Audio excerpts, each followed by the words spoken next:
Hey guys, I'm Tiffany, and you found me at the Wise Skies channel.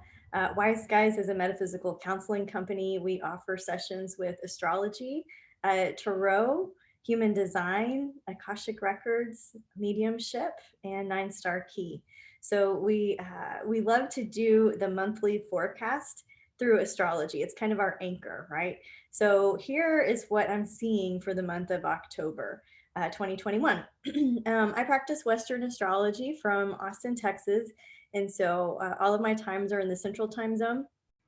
And my perspective is from evolutionary astrology, so that we are affecting the cosmos and the cosmos are affecting us.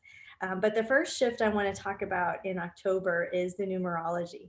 So I don't know if it's like because it's after the 5, which feels very extroverted and lots of activity, that I love the 6 because it's like the rest time, It's like a yoga class where you're go, go, go, go, go, and then Shavasana. And Shavasana at the end, corpse pose, where you get to relax, is that feeling of the 6. It's that it's like that coming home to yourself.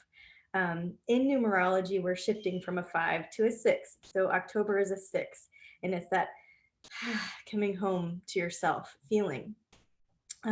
We have a really cool freebie about address numerology. So anytime you want to change your address numerology, I like to look at the first of the month or a new moon as some good ideas for changing your address numerology. You don't want to be doing it all the time, but this is kind of a cool window, right? Because here we are starting a 6 month, and October is always a preview for the next year. So October is a 6 month, and 2022 will be a 6 year frequency in numerology.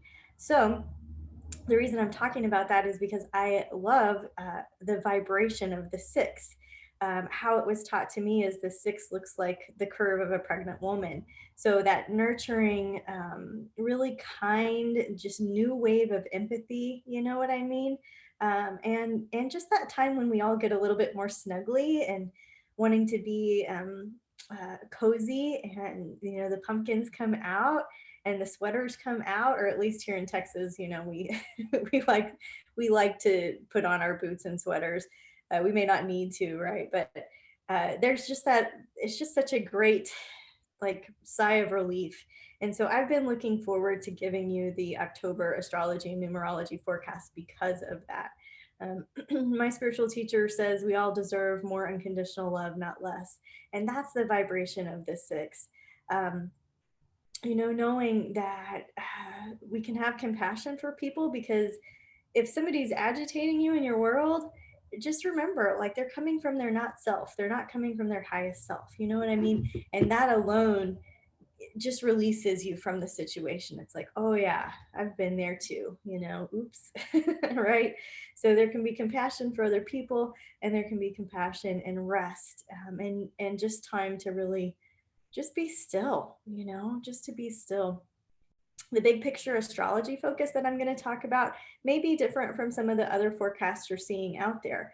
The big picture astrology focus for me has to do with the Saturn Uranus squares. If you've been following me, you've heard me talk about them for quite some time. There were 3 what I'm calling gong crashes, where Saturn makes a hard square aspect to Uranus. And this was February 17th, right, when we had the big freeze here in Texas. June, in the middle of June, when we had some energy grid problems, and will happen a third time in December 24th. And so you're like, why are you talking about that in October, in our nice, nesty, comfortable October? It's because they come pretty close the first couple of weeks, October 1st through 12th. And I don't want to miss that. There will be some kind of grumblings going on, right? These growing pains that we're experiencing. Deborah, one of my colleagues in astrology, brought my attention to a Jack Welch quote, which I use all the time. Yoga, astrology, beekeeping, everything, right? And it's change before you have to, because the karma boomerang is happening. You know what I mean? The universe doesn't carry any debts for you on your behalf, right? You're you're getting what you've put out there, right? And if you don't address it, then the past will come and address you. And That's definitely in my personal experience right now. I have an issue from 20 years ago that's popping back up into my awareness that I'd rather not deal with. But we're going to settle the karma peacefully and settle the scales, through integrity, right? So the sun in Libra, right? We're still settling the scales of our own integrity. But the idea here is that Saturn forces and requires, you know what I mean? And Uranus explodes and needs freedom. And those two energies together are very like, ooh, like pressure cooker feeling. You know what I mean? It's like that things worked until they didn't, and then systems are breaking down. And this idea that they're going to go back together the way things were, to me, is unreasonable. Is that the right way to say it? It's just doesn't make sense in the astrology anyways. I don't think that we're going back. I think that we're going forward. A lot of the evolutionary astrologers, a lot of the human design people as well that I talk with and work with say to look at the children. The children are the future, right? And so this idea that they're going to have a future based on our past that isn't working is kind of nonsensical to me, right? So the more things break down, it's like, okay, how can we go with the flow in a new way? This is the new age. And so we're going to be doing things differently. It's going to take a while for this energy to dissipate. It's not like we get a new system and we all agree and we implement it and boom, we're ready for 2022, this nice, beautiful 6 year. I don't think so. What we're preparing for, what we're seeing now is helping us prepare for some bigger changes in 2027. So October, this like deconstruction feeling comes back around, and I want us to be aware of it. And instead of being afraid of it, just being a little bit more prepared as we go into the fall. So for those of you guys that that have a prepper heart, for me, it's like canning, putting up the fall veggies a little bit early. Maybe you have some extra water on hand to be able to operate your house. Maybe you've got a new water filter so that you can filter your rain barrels as needed. Maybe, there's other ways that you can prepare for systematic breakdown so that you're not reliant on something that's so um, much bigger, right?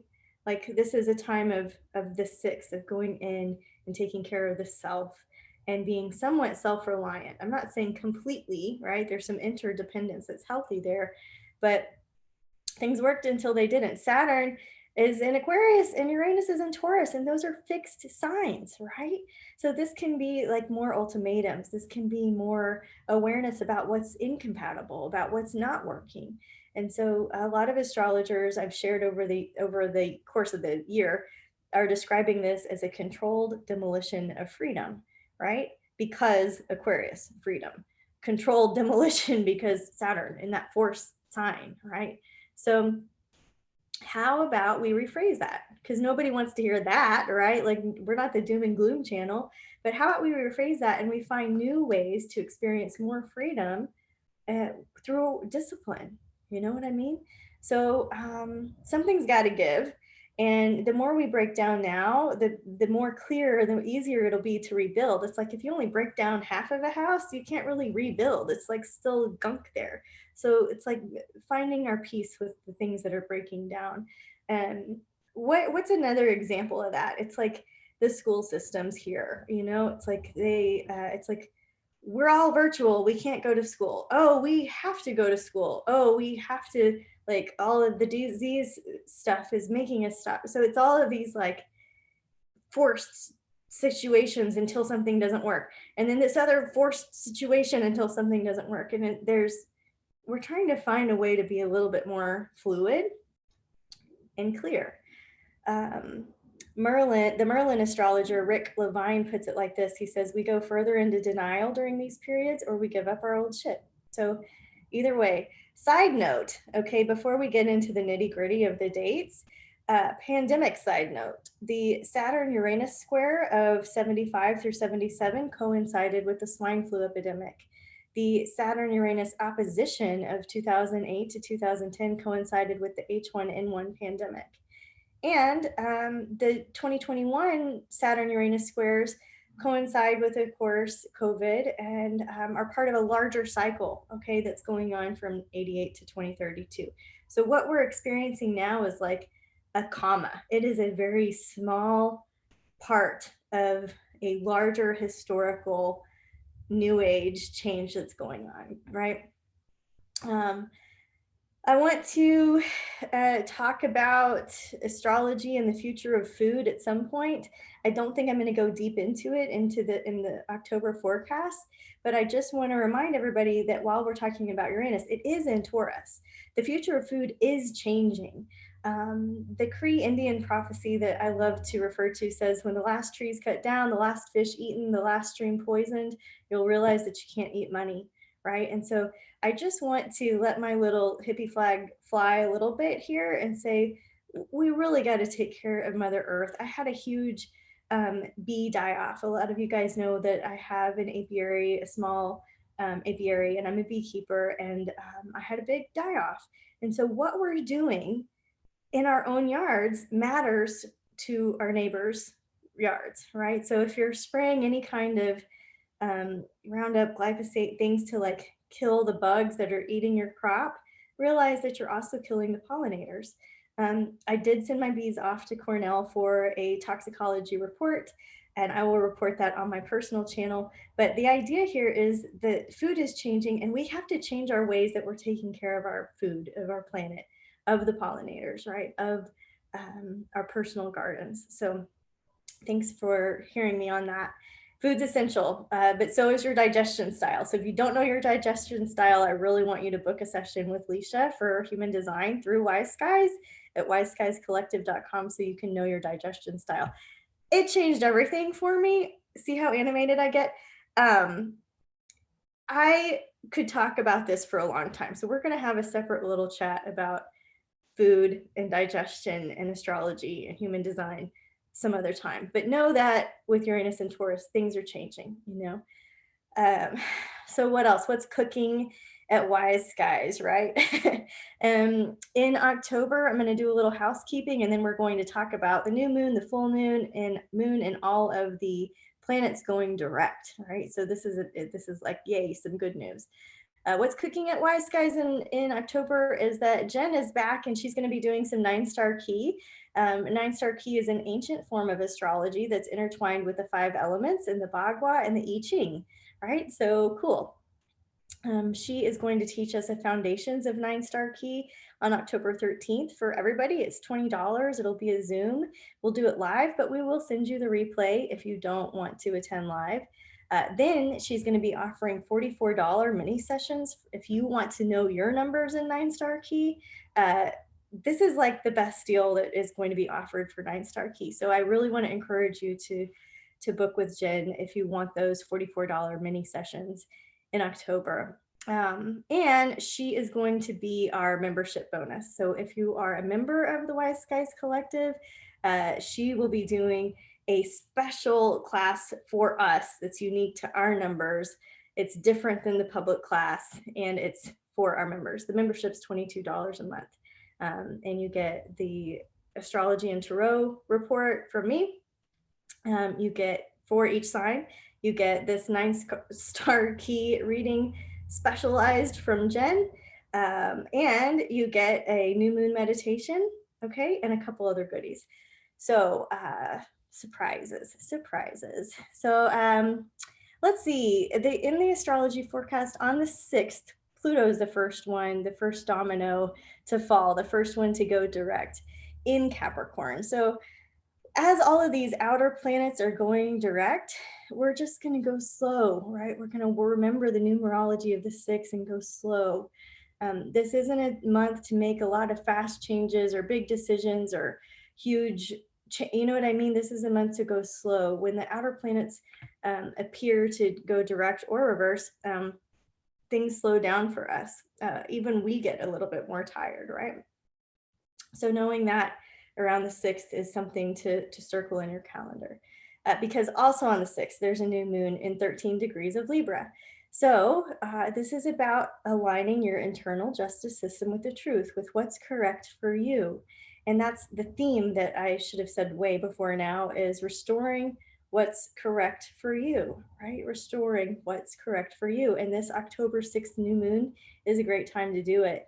So finding balance between your head and your heart, getting a new or renewed agreement with your relationships, a willingness to live and let live, an ability to see all perspectives. The justice card, right? Doing what's right for you, doing what's fair for you, to thine own self be true. Forgiveness, right? Allowing forgiveness in and also offering it when needed.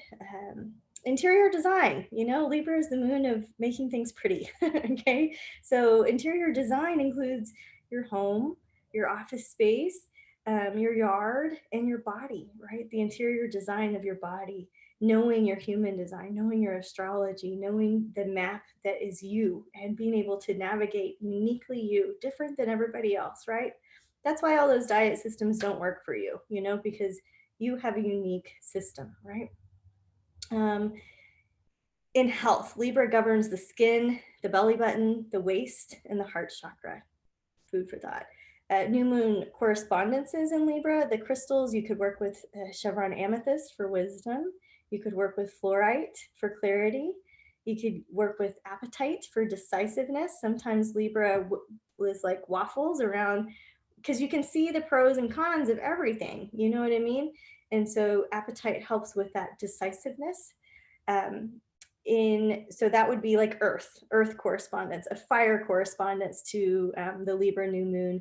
This would be burning like herbal or floral bundles or incense, like sage for clearing, or rose for love. Like you could use rose petals in your bundle, something like that. So if we're looking at the water element, essential oils, flower essences that correspond with Libra are going to be, again, rose, maybe even angelica, a beautiful, like heavenly scent for healing and dreams. Geranium you could use for extra compassion. And lavender is always kind of a go-to great choice for general calming and balancing. I like to do a little lavender and rosemary essential oil on my pillow at night. So little tip for you. So where will the new moon in Libra challenge you?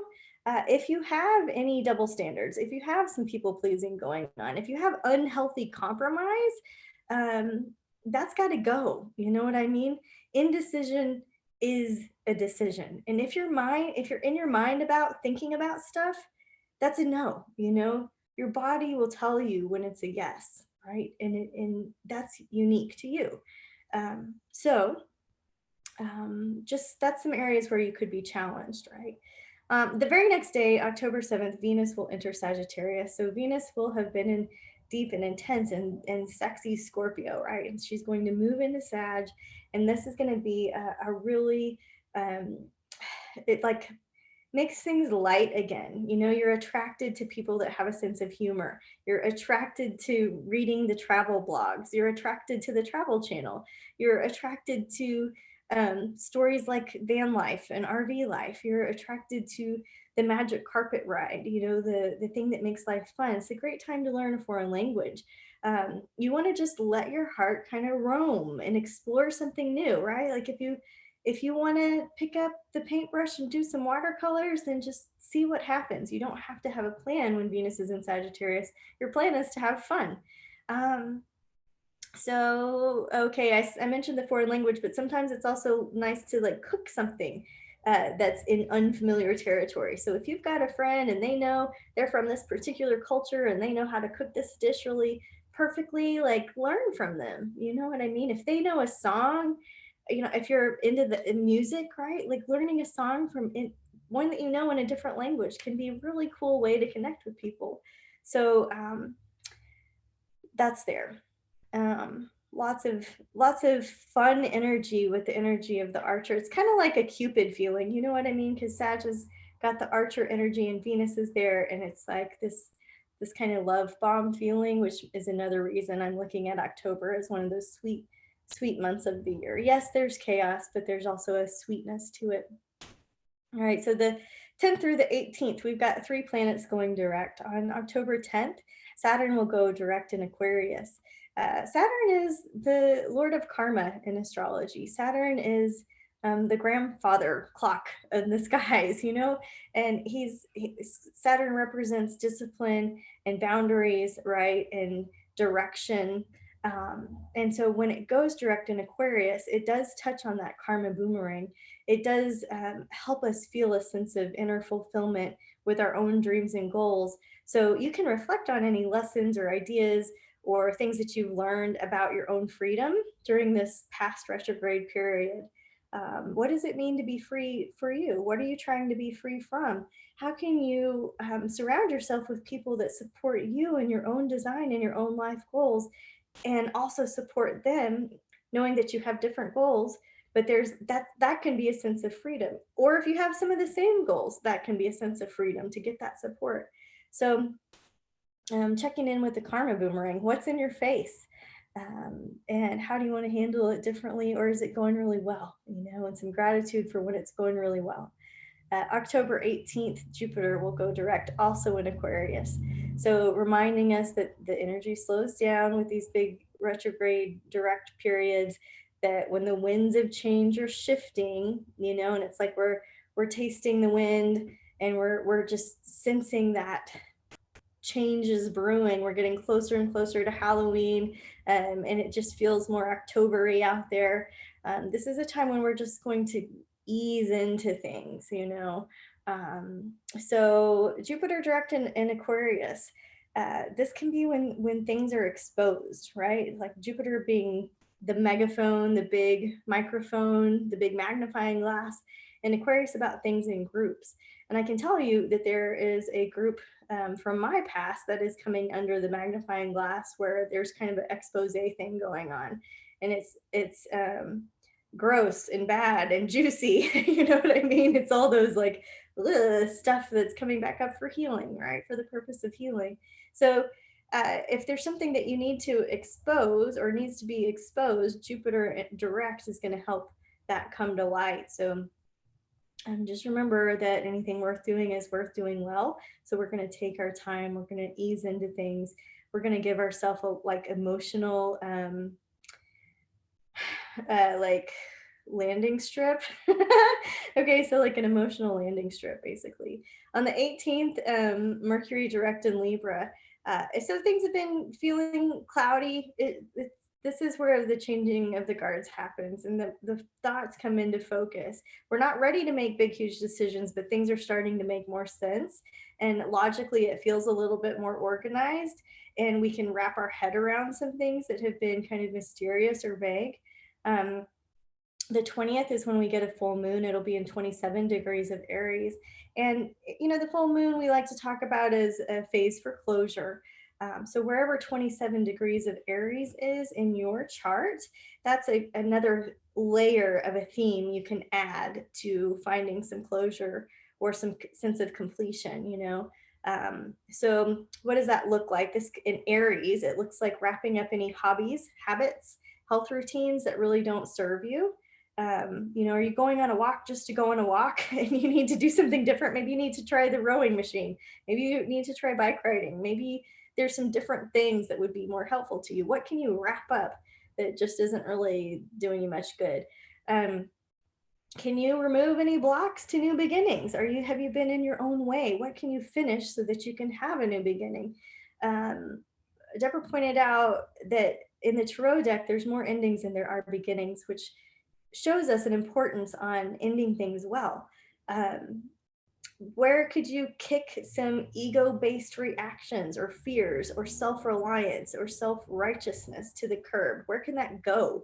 Where can we, like Aries, like the bad things of Aries, where can we let go of that side of all of us, right? That self-righteousness that we know better. We don't know anything, you know, don't let anybody tell you anything. We're just sharing ideas here, right? That's got to go. What are you afraid of that's holding you back? Could we have some closure around that? Is it correct for you? Is it the right time for you to let go of some fears, right? So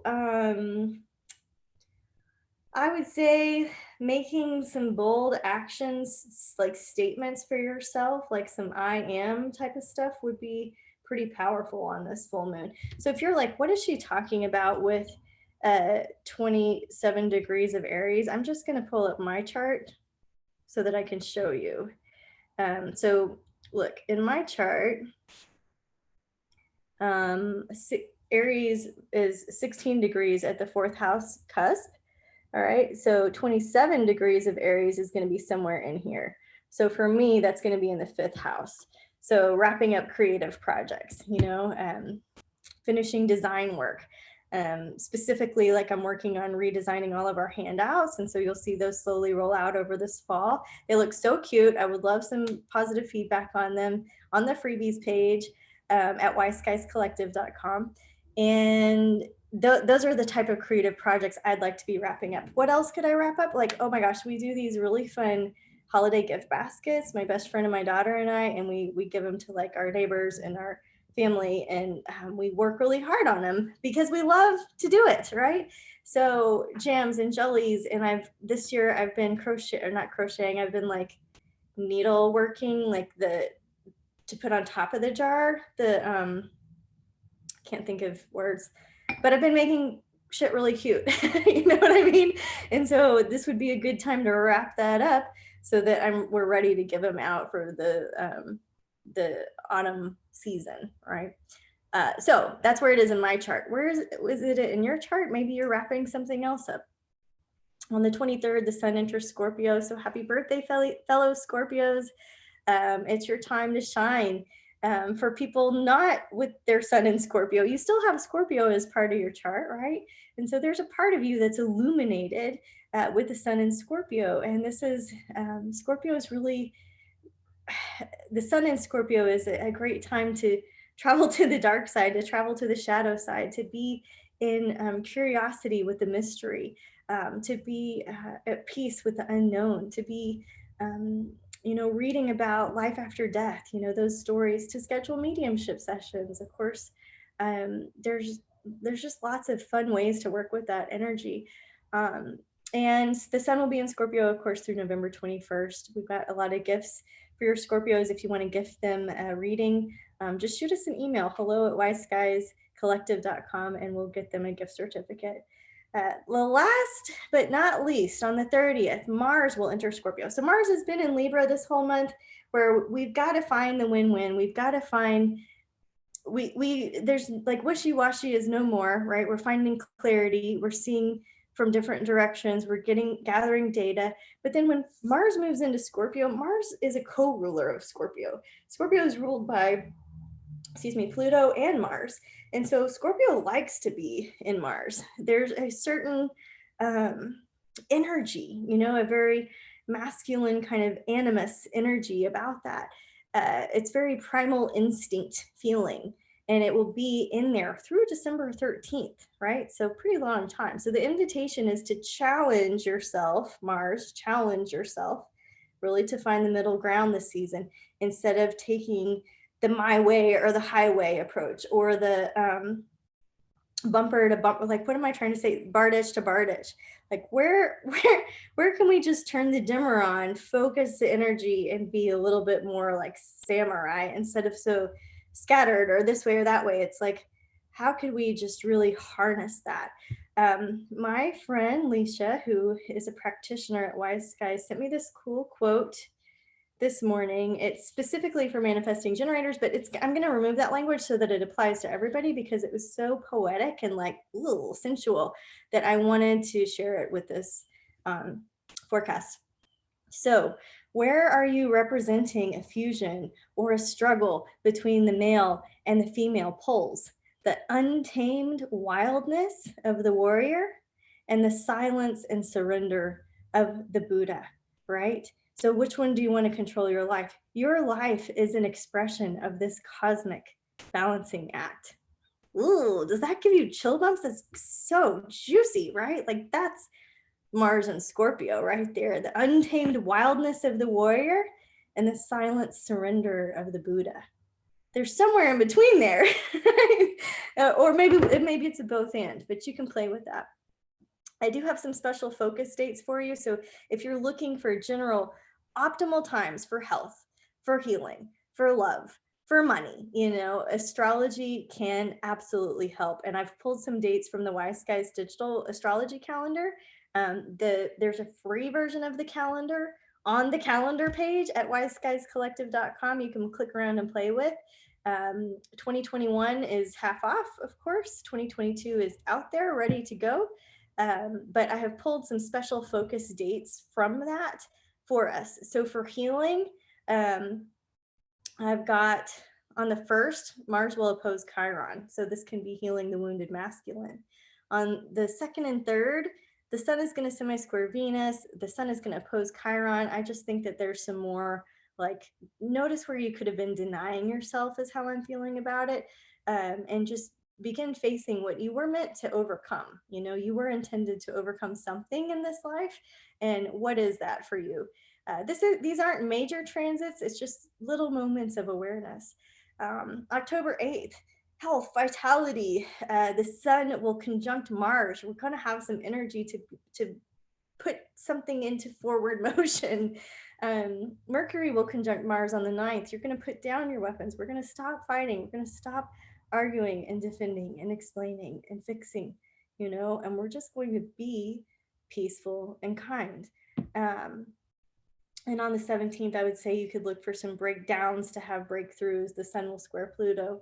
So I have more dates listed for you. The challenging dates, the ones to like pump the brakes, the love dates, the one to circle when you want to like pivot and have a really hot date night or meet somebody new or have a date night with yourself. You know what I mean? Those are circled.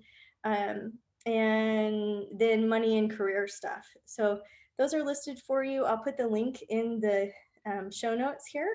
And I hope that that you enjoy the month of October and all it has to offer, guys.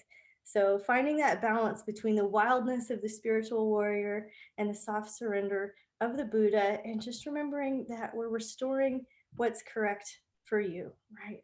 So until we can work together in a one-on-one session, guys, namaste.